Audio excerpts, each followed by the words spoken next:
ಇಂದು ಕಾಂಗ್ರೆಸ್ನ ರಾಜ್ಯ ಮಟ್ಟದ ಕಾರ್ಯಕರ್ತರ ಸಮಾವೇಶವನ್ನು ಮಂಗಳೂರಿನ ಸಹ್ಯಾದ್ರಿ ಕಾಲೇಜ್ ಗ್ರೌಂಡ್ನಲ್ಲಿ ನಾವು ಇಟ್ಕೊಂಡಿದ್ದೇವೆ.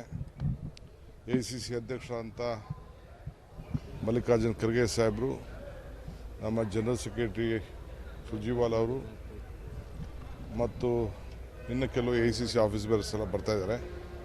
ಮುಖ್ಯಮಂತ್ರಿಗಳು ಎಲ್ಲ ಬರ್ತಾಯಿದ್ದಾರೆ. ಕೆಲವು ಮಿನಿಸ್ಟರ್ಸ್ಗೂ ಹೇಳಿದ್ದೀವಿ. ಕೆಲವರಿಗೆಲ್ಲ ಬೇರೆ ಬೇರೆ ನಾಳೆಯಿಂದ ಕೆಲವು ಪ್ರೋಗ್ರಾಮ್ ಶುರು ಆಗ್ತಾ ಇದೆ. ಸೊ ಎಲ್ಲ ಕಡೆಯಿಂದ ಕಾರ್ಯಕರ್ತರು ಬರ್ತಾಯಿದ್ದಾರೆ. ಮಂಗಳೂರಲ್ಲಿ ಯಾಕೆ ಹಾಕಿದ್ದೀವಿ ಅಂದರೆ, ರಾಜಕೀಯದಲ್ಲಿ ಯಾವುದು ಶಾಶ್ವತ ಇಲ್ಲ, ಯಾವುದು ಶಾಶ್ವತ ಅಸಾಧ್ಯ ಅನ್ನೋದು ಯಾವುದೂ ಇಲ್ಲ. ರಾಜಕಾರಣ ಅಂದರೆ ಅದು ಸಾಧ್ಯತೆಗಳ ಕಲೆ. ನನಗೆ ವಿಶ್ವಾಸ ಇದೆ ಈ ಸತಿ ಪಾರ್ಲಿಮೆಂಟ್ಗೆ ಇಲ್ಲಿ ಜನ ಒಂದು ಬದಲಾವಣೆಯನ್ನು ಕೊಡ್ತಾರೆ ಅಂತ. ಯಾಕೆಂದರೆ ಇಲ್ಲಿ ನೋಡಿ, ಭಾಳ ಜನಕ್ಕೆ ನಿರುದ್ಯೋಗದ ಸಮಸ್ಯೆ. ಇಲ್ಲಿ ಪಾಸಾಗೋಂಥ ಎಲ್ಲ ವಿದ್ಯಾರ್ಥಿಗಳು, ಯುವಕರು ಎಲ್ಲ ಇಲ್ಲಿ ಬಿಟ್ಬಿಟ್ಟು ಎಲ್ಲ ಮುಂಬೈಗೆ, ಸೌದಿಗೆ, ಬೆಂಗಳೂರಿಗೆ ಹೋಗ್ತಾ ಇದ್ದಾರೆ. ಆಮೇಲೆಲ್ಲ ಮ್ಯಾನೇಜ್ಮೆಂಟ್ ಅವರೆಲ್ಲ ಪಾಪ ನನ್ನ ಹತ್ರ ಬಂದು ಅಳ್ತಾರೆ, ಈಗ ಯಾರು ಮಕ್ಕಳೇ ಇಲ್ಲಿ ಓದೋಕ್ಕೆ ಬರ್ತಾಯಿಲ್ಲ ಅಂತೇಳಿ. ಅಂದರೆ ಇಲ್ಲಿ ಭಾಳ ಶಾಂತಿ ಎಲ್ಲ ಕದಲ ಆಗ್ತಾ ಇದೆ.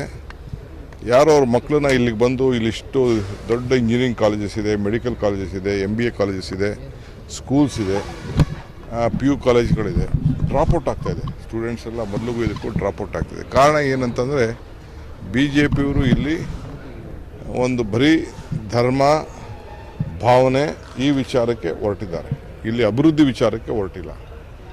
ಇದಕ್ಕೆ ಆಗ್ತಾಯಿದೆ. ಅದಕ್ಕೆ ನಾವು ಪ್ರಣಾಳಿಕೆಯಲ್ಲಿ ಹೇಳಿದ್ದೇವೆ, ಇದ್ರ ಬಗ್ಗೆ ಒಂದು ಹೊಸ ಆಲೋಚನೆಯನ್ನು ಮಾಡ್ತೀವಿ ಅಂತೇಳಿ. ಇವತ್ತು ಕೂಡ ನಿನ್ನೆ ಕೂಡ ಬಜೆಟಲ್ಲಿ ಹೇಳಿದ್ದೇವೆ, ಈ ಕಡಲ ತೀರ, ಸಮುದ್ರದ ಅಕ್ಕಪಕ್ಕ ಕೆರೆ ಇದೆಲ್ಲ ಇರೋ ಕಡೆ, ವಾಟರ್ ಇರೋ ಕಡೆ ಏನಾದ್ರು ಒಂದು ಹೊಸ ಪಾಲಿಸಿನ ನಾವು ತರ್ತೀವಿ ಅಂತ ನಿನ್ನೆ ನಾವು ಹೇಳಿದ್ದೇವೆ.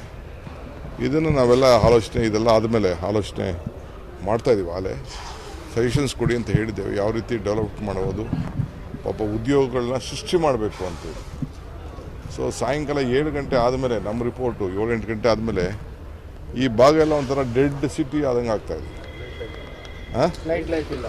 ನೈಟ್ ಲೈಫ್ ಅಲ್ಲ, ಜನನೇ ಓಡಾಟದೇ ಕಡಿಮೆ. ನೈಟ್ ಲೈಫ್ ಮುಖ್ಯ ಅಲ್ಲ, ಇಲ್ಲಿ ಜನ ಓಡಾಟ ಮುಖ್ಯ. ಎಲ್ಲ ಹೋಟ್ಲುಗಳು, ಬಾರ್ಗಳು, ಅಂಗಡಿಗಳು, ವ್ಯಾಪಾರ ವಹಿವಾಟು ಇವೆಲ್ಲ ಆಗಬೇಕು.